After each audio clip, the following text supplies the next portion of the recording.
Hello there YouTube, Devin here again. I'm gonna make a few videos here today, just to make up for the fact that I haven't been making any and I got some time and it's not super terribly hot out today, so I can have all my track lights on in my apartment and not be sweating to death. So we're gonna go over today a couple things that soldiers I think should carry, that I've seen are super useful for soldiers to carry.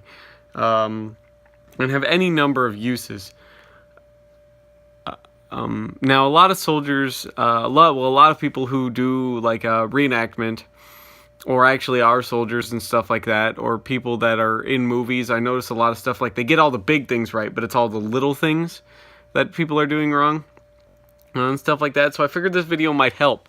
And these are some of the things that, I don't have all of them here because I didn't want to dig through everything, but these are some of the big ones that I liked to carry because these have unlimited uses, basically. So the first thing we're going to start out with, this has been something that's been carried basically since World War I. They were issued to soldiers up until basically just after Vietnam, and that's safety pins.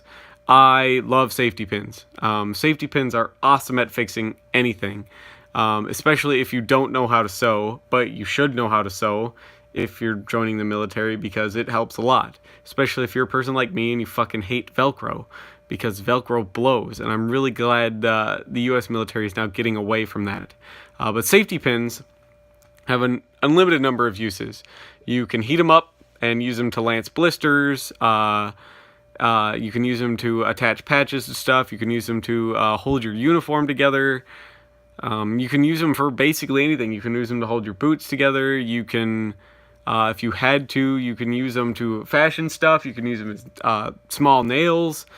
They're just, the possibilities are endless, and safety pins can go a long way. Even as far as sewing, they go at prolonging a lot of stuff, as well as they have their medical uses. Like, let's say somebody gets a deep cut, you can actually use a safety pin, especially if you have no sterilized needle and thread. There, you can heat up a safety pin, and you can run it through both ends of the cut and hold the cut together, and then throw something over it. And they'll be very easy for the corpsman or the medic or an actual doctor to remove in that case. So safety pins are something that are essential, that I think every soldier or reenactor or anyone who is an outdoorsman or anything like that should carry, because they have an unlimited number of uses. I really like brass and steel ones, as you can see. Brass because they're corrosion resistant, and stainless steel ones specifically because they don't rust. And they're going to be sterile if you have to use them for any medical purposes, which is a big help. The next thing I recommend everyone carry around is a Sharpie marker. It's good for marking wounds. It's good for marking locations. It's good for writing down stuff. It's good for stenciling gear. It's good for pretty much anything. You can use it as eye black if you have to take some of the shine away from your eyes if you don't have any goggles or glasses. You have a limited number of uses. If you're one of the people, you can huff it and get high. If you really, really, really want that stress relief, I'm not personally a fan of that, but I've seen people do it. So basically anything you would need to mark or anything you can do, Sharpie marker is really good for that. It's going to help you out a lot, especially to mark your stuff to keep people from stealing shit. Toothbrush. Toothbrush is awesome. Toothbrush has unlimited uses as far as cleaning goes. You can use this to clean helmets, clean goggles, clean scopes, clean weapons, clean boots, clean the treads of your boots, get dirt and grime out of your uniform because you're not supposed to use a lot of detergents. So a very soft bristle toothbrush. I normally recommend people get a 2-pack of soft bristle toothbrushes. Now, I've had the really, really cheap ones that aren't this like ergonomic design, but I like these because they're a lot more durable, so you can like really, really get in there if you have to. But you can get way cheaper ones than this, where you can get like a 50-pack for like $5. But they're really going to fall apart. So I recommend that everyone who is traveling or is in the military or going overseas or just an outdoorsman or something like that who plans to be on a long camp or something for a long time, toothbrush is the way to go. And then the cool thing is it's a toothbrush, so you can maintain your proper oral hygiene while you're at it too. So I normally have one, because it comes in a 2-pack. I normally have one for cleaning, and scrubbing dishes and canteens and mess kits and stuff like that, stuff that you would be in contact with your body, as far as like eating goes, or like mouth. But then I have one that you would use for like polishing your boots and cleaning your gear, and as far as like getting dirt off of shit and stuff like that goes. And it's very, very multi-purpose tool to have. You can use it to clean your weapons and everything like that. Lighter. Even if you're somebody like me who doesn't smoke anymore, still always carry a lighter. Lighter's going to be good. It's going to work in conjunction with the safety pins and stuff. You have to sterilize something for medical stuff. It's obviously good for lighting fires. It's good for signaling. It's good for any number of things you would need to burn, really, or heat up, or anything in that regard. This is a really, this is a waterproof, pretty wind resistant thing to have, and they're cheap. So I recommend you always throw a few of these in your bag. Obviously, if you're going to try to air travel, a lot of times they won't let you take these in your carry-on, but they will let you take them in your checked bag, at least for the United States. I'm not sure what the regulations are in other countries, but it's always good to have a lighter around. So now I always recommend these over the like Zippo style lighters, because Zippo style lighters, they aren't really waterproof. The oil and stuff in them is hydrophobic, but they don't keep as well, and they also don't float. These will float. So as long as you've used them a little bit and they're like partially empty, these will float, which is good, because then they're hard to lose. And I try to get them all in bright colors, like in reds or like pinks or oranges and stuff, because then they're easy to find if you drop them. The next thing I recommend everyone carry is right here. And this is the thing of many uses. And I've seen this used quite a few times in place of a tourniquet, in place of bandages, all that stuff, and that's good old electrical tape. Vinyl electrical tape has many purposes. It obviously works as electrical tape. It's waterproof, so you can use it to waterproof gear. Your boot falls apart, you slap some Vaseline on it, wrap it up in electrical tape, and you're good for another 100 miles, basically, out of that boot. It's sweat resistant. It doesn't hold moisture or anything like that, so it's good for fixing like your helmet liners over other tapes, because it doesn't come apart with the sweat as easily as other types of tape will. It's good for wounds. I've seen this used in place of a tourniquet before, because it's kind of stretchy, so you can really cinch it down, and if you just go around it enough times, it'll work as a tourniquet. It does burn. It burns really awful, and it stinks super, super bad, but you can burn it if you have to. It is waterproof, so this is one way to start a fire. You can wrap up a bunch of shit in electrical tape, use your lighter to burn it and start a fire. It's a way to go.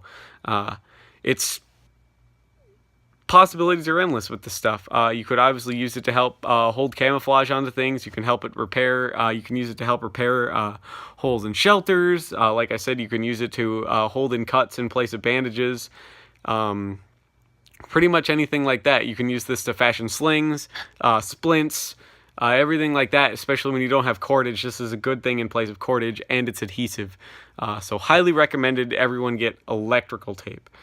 Once again, it's waterproof, it's cheap, it's durable, it stretches a little bit, so it's good for wounds and everything else. And that's just all things in my personal experience. The one thing that I didn't want to dig out here that I have up here is what's something that's referred to as in the military as the housewife. And that's this tiny little pocket pouch, basically. And it's a sewing kit. It has like 2 sewing needles, one large, small one, usually 100 feet or about 50 yards, usually somewhere in there. I've seen different amounts and sizes, but normally it's like 100 feet or like 30 meters of green and tan thread, nylon thread. It'll have usually 5 or 6 buttons in it, 2 sewing needles, and a couple safety pins, all in a little zippered pouch, as far as the modern ones go. And that's something I highly recommend to have as far as maintaining uniform maintenance and stuff like that, because your uniform is a very important part of your gear, and maintaining that is going to help you. And a lot of the stuff will help you in doing that. You can burn off spare threads with this. Nylon melts, so it's good if you're bad at tying knots. This can hold your uniform together when you're trying to save your thread, or if you have bigger holes, or you just need to hold it together while you're sewing it. Safety pins will do that. This is all stuff that everyone should really have. It's not stuff that I carry every day, but definitely when I go out hiking and definitely back when I was in the service, these are all things that I carried, or at least tried to carry on a regular basis, because you could use them for any number of purposes, and I've seen other guys carry them too. Some of these things I actually started to carry because I saw how effective they were. The biggest one basically being electrical tape. I've seen it used with an unlimited number of medical purposes, and it works really, really good for medical purposes. And so I started carrying that, and it's something I always have in pretty much all of my bags. I have a lot of it around. I'll go into Walmart and buy 5 or 6 of these. They come in a nice little tin, like this little plastic container, so you can keep it dry and everything relatively, and it works wonders. So this is all stuff I highly recommend you guys carry if you're going out camping and stuff like that. You obviously don't need to carry as many as I do, like all these safety pins. Like a lot of them, I used to just keep them on my helmet cover. I used to keep 10 of them on my helmet cover in various sizes, about 2 of each size. Ones ranging from like 2 inches all the way down to little 1/2 inch ones. And you just carry them in your helmet liner, or on the inside of a medical pouch or something like that, because they're just useful to have. Just try to get some, so you don't need to carry a big amount of this because they rattle, obviously. So usually you just take a few and you safety pin them into something, or like the inside of a pocket in your uniform, as long as you make sure to take them out while you wash them, because they're going to help you at some point. I promise they will help you. So hopefully you guys like this video. If you're like me and you've seen similar stuff like this used, I know the US military and most militaries issued safety pins through World War I and World War II and Vietnam and Korea, and because they were useful. But if you've seen anything here that you think is a good idea or anything like that, or you have any questions about, feel free to drop something like that in the comments. If you have any suggestions for stuff like this that you carried or you do carry, I'd very much like to hear about that in the comments as well. You could possibly persuade me to start carrying more stuff or less stuff, debating on whether you think something's stupid or not. So thank you so much for watching. Hopefully you guys like this video, and I'll see you in the next one. Bye.